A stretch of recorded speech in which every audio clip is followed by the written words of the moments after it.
Sizlar Munavvar kun dasturini tomosha qilyapsiz. Bugun biz Intimaq jamoatchilik hududiy teleradio kompaniyasida bevosita efirga berilayotgan ko'ngil ochar ko'rsatuvlardan biri Munavvar kun dasturi bo'lib hisoblanadi.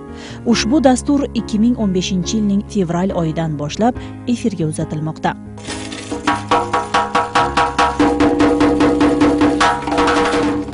Qisqa vaqt ichida ta'lim, tibbiyot, ma'rifat, nazm va nasr, madaniyat kabi ko'plab soha vakillari ishtirokida tayyorlangan ko'rsatuvlar orqali muxlislar e'tiborini qozona oldi. Shu kunga qadar 170 ga yaqin dastur tayyorlab, nafaqat O'sh shahridan, balkim yurtimizning boshqa hududlaridan ham o'z tomoshabinlariga ega bo'ldi. Ayni damda dasturni O'sh, Qorasuv, Jalolobod, O'zgin, Batken hududi yashovchilari bevosita tomosha qilishib, o'z fikr va mulohazalarini bildirib kelmoqda.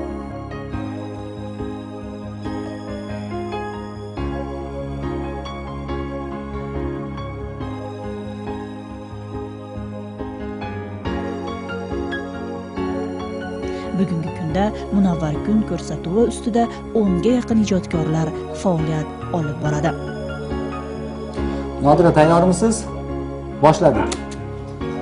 Dasturning badiiy rahbari Shavkat Umarov har bir ko'rsatuvni efir vaqtida nazorat qilib, xato va kamchiliklarni vaqtida tuzatishga harakat qiladi. Munavvar kun dasturi 2015-yilning fevral oyidan beri efirga uzatilayotgan bo'lsa, bu ko'rsatuvda ishlayotgan barcha ijodiy guruh qandaydir bir zimmasida bir og'ir yukni ko'tarib turadi. Tomoshabinlar 50 daqiqa nima endi qisqa vaqt ichida suhbatlashib o'tkazib qo'yapti degan fikrga ham kelish mumkin. Lekin bizni ko'rsatuv olib boruvchilarini zimmasida ikkita og'ir yuk turadi. Biri o'sha mehmon bilan suhbat olib borish. Ikkinchisi bo'lsa bu ko'rsatuv bevosita efirda bo'lgani uchun bevosita efirning o'ziga yarasha bir yuki bo'ladi.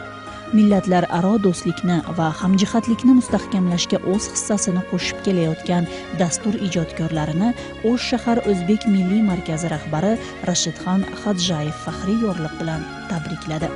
Intimaq teleradio kompaniyasi yaralgandan beri juda ko'p o'ziga muxlislar to'plab, atrofida ko'rmanlar ko'payib boryapti kundan kunga.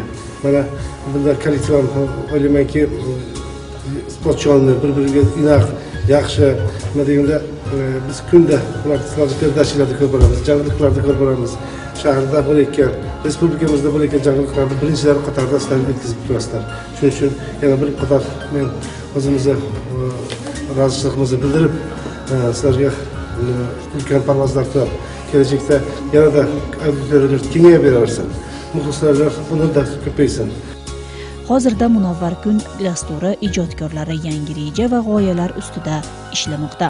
Yangi yilda teletomoshabinlar uchun qiziqarli sahifalar, foydali maslahatlar, turli xil o'yinlar va boshqotirmalar kiritilib, yangi talqinda muxlislar e'tiboriga havola etiladi.